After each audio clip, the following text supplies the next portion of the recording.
Assalamualaikum, Om Swastiastu, Shalom, Namo Buddhaya, Salam Kebajikan untuk kita semua. Nama saya Alvino dan MPM 2151080 kelas 2 IHMB. Pada kesempatan kali ini saya ingin menuaikan tugas UAS saya dengan mata kuliah Hukum Perdata dengan dosen pengampu Ibu Senti Agustini SHMH yang terhormat. Hari ini saya ingin merangkum salah satu putusan hakim dengan nomor 67 garing PDT.G garis miring 2021 garis miring PN GST dengan kasus perdata perceraian pasangan suami dan istri Kota Gunung Sitoli. Akan saya mulai. Yang pertama adalah mengenai para pihak. Nah, para pihak di sini antara lain adalah Resman Telong Banua, berjenis kelamin laki-laki, berumur 33 tahun, bekerja sebagai wira swasta sebagai seorang nelayan yang disebut sebagai penggugat. Kemudian ada Rosiana Leni Nainatun, perempuan dengan umur 30 tahun dengan pekerjaan sebagai. Kemudian yang kedua adalah kasus posisi ataupun urutan peristiwa. Di sini saya akan menampilkan beberapa poin yang saya buat mengenai kasus posisinya dan saya akan merangkum secara jelas, singkat, dan padat. Nah, jadi penggugat dan tergugat ini menikah pada 6 Oktober 2007 secara sah secara agama. Kemudian baru tercatat di Dinas Pencatatan Sipil yaitu pada 14 April 2020 lewat akta pernikahan mereka. Dan kemudian hasil dari pernikahan ini mereka memiliki 3 orang anak dan penggugat di sini bekerja sebagai nelayan. Nah, kemudian pernikahan mereka ini diserang ombak yaitu pada 2016 penggugat dan tergugat sini terlibat cekcok yang disebabkan karena tergugat sering meminjam uang kepada tetangga dan berhutang yang tidak diketahui oleh penggugat. Nah, kemudian pada awal Januari 2017 kembali mengalami cekcok yang dimana di sini penggugat memberikan nasihat kepada tergugat untuk tidak hidup terlalu boros ataupun meminjam uang kepada tetangga. Namun di sini karena tergugat sangat keras kepala, jadinya terjadi cekcok kembali dan kemudian cekcok tersebut terus berlanjut. Nah, pada 25 Maret 2017 tergugat ini meninggalkan penggugat dan anak-anaknya lebih dari 4 tahun lebih dan tidak kembali-kembali. Kemudian pada 2018 terdapat informasi bahwa tergugat ini menikah lagi dengan pria lain padahal status dia masih nikah dan belum melakukan perceraian terhadap penggugat.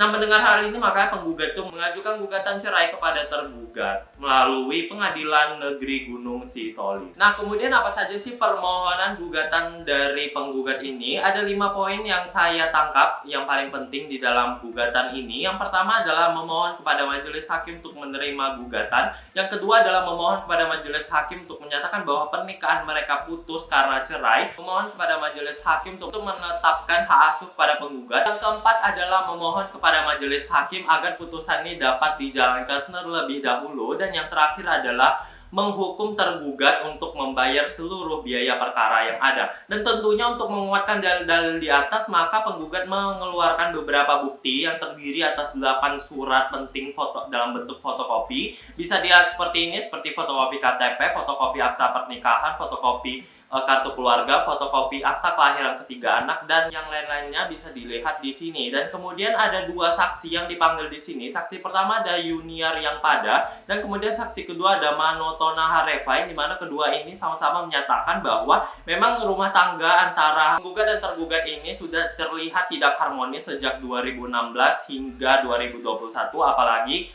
tergugat itu telah meninggalkan penggugat dan anak-anaknya lebih dari 4 tahun.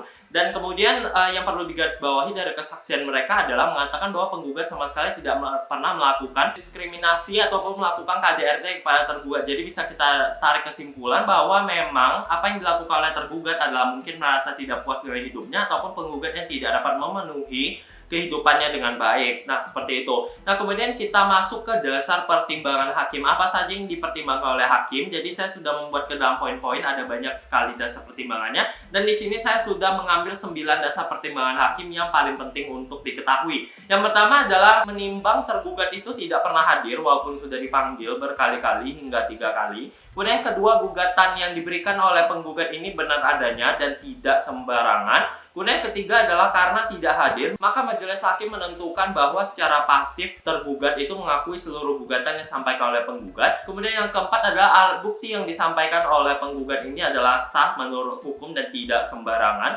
Kemudian yang kelima, mereka itu memenuhi unsur cerai yaitu sesuai dengan pasal 19 Peraturan Pemerintah Republik Indonesia nomor 9 tahun 1975 tentang pelaksanaan UU nomor 1 tahun 1974 tentang perkawinan, yang dimana salah satu penyebab terjadi perceraian adalah salah satu pihak meninggalkan pihak lainnya tanpa sepengetahuan pihak lainnya ataupun yang berada di luar kuasaannya berturut-turut selama 2 tahun. Apalagi tergugat itu telah meninggalkan selama kurang lebih 4 tahun lebih. Nah, kemudian yang keenam adalah karena tidak serumah lagi sejak 2017 hingga 2021, maka dari itu pihak majelis hakim menimbang bahwa ini akan menimbulkan penderitaan nih kepada penggugat dan tergugat apabila pernikahan ini terus dipertahankan. Kemudian di sini majelis hakim juga menimbangkan hak asuh ini diberikan kepada penggugat karena secara ikatan lahir dan batin pastinya anak-anak mereka akan lebih dekat kepada penggugat. Makanya menimbang bahwa hak asuh akan diberikan kepada penggugat. Kemudian yang terakhir adalah walaupun nantinya mereka cerai, tapi tergugat ini tetap harus memenuhi kewajibannya sebagai seorang ibu kepada anak-anaknya sesuai dengan pasal 14 ayat 2 Undang-Undang Republik Indonesia nomor 23 tahun 2022 tentang perlindungan anak. Kemudian yang terakhir adalah mengenai amar putusan atau putusan yang diucapkan oleh hakim terhadap sengketa ini. Ada 8 poin yang penting akan saya sampaikan mengenai amar putusannya, dan untuk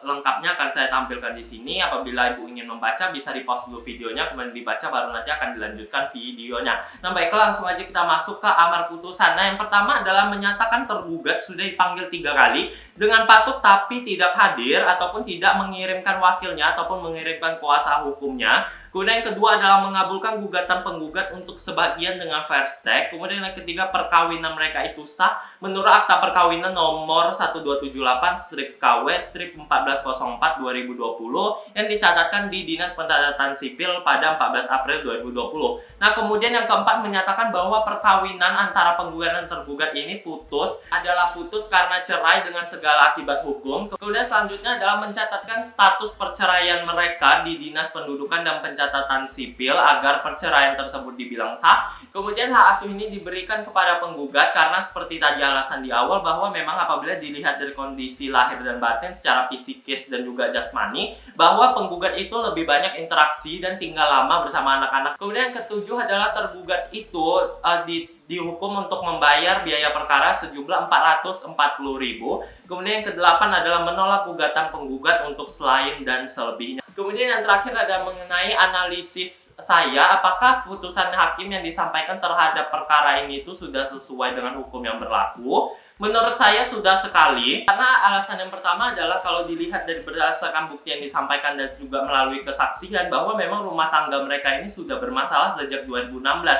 Apalagi mereka ini sudah tidak tinggal bersama lagi pada 2017 sampai ke 2021. Sesuai dengan pasal 19 Peraturan Pemerintah Republik Indonesia nomor 9 tahun 1979 tentang pelaksanaan UU nomor 1 1974 tentang perkawinan, bahwa salah satu unsur putusan perceraian itu adalah karena salah satu pihak meninggalkan pihak lainnya dalam kurun waktu 2 tahun berturut-turut tanpa sepengetahuan pihak lain ataupun di luar kemampuannya. Jadi dari situ bisa lihat bahwa tergugat telah meninggalkan penggugat dan anak-anaknya selama kurang lebih 4 tahun dan itu sudah melebihi dari aturan yang ada. Maka dari itu menurut majelis hakim bahwa perceraian ini bisa dilakukan karena sudah melanggar salah satu aturan tentang perceraian itu. Kemudian pernikahan mereka ini juga dilakukan secara sah dan tercatat di Dinas Pencatatan Sipil. Jadinya maka dari itu ketika perceraian ini terjadi dan harus resmi, pencatatan sipil itu harus mengubah status mereka adalah sebagai cerai agar mereka itu dianggap cerai secara sah. Nah, kemudian mengenai hak asuh itu diberikan kepada penggugat, dan menurut saya ini benar sekali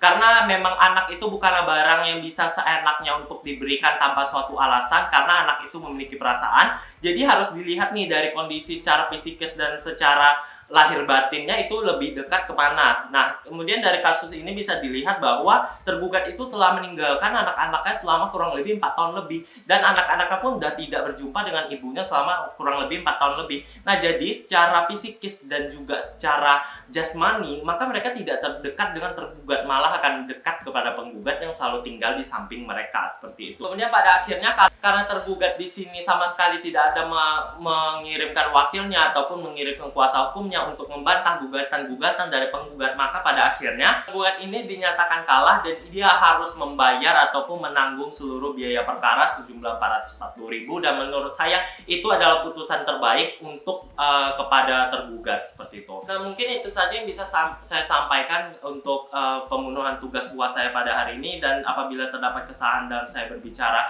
maupun menyampaikan materi, saya mohon maaf. Maaf untuk durasi waktunya yang mungkin bisa terlalu lama dari waktu minimal yang diberikan. Saya sudah berusaha semaksimal mungkin untuk merangkum putusan ini. Saya ucapkan pada akhirnya terima kasih pada Ibu Sentian telah memberikan saya nilai dan menonton video ini. Saya ucapkan selamat siang. Assalamualaikum, Om Swastiastu, Shalom Namo Buddhaya, salam kebajikan, selamat siang kembali.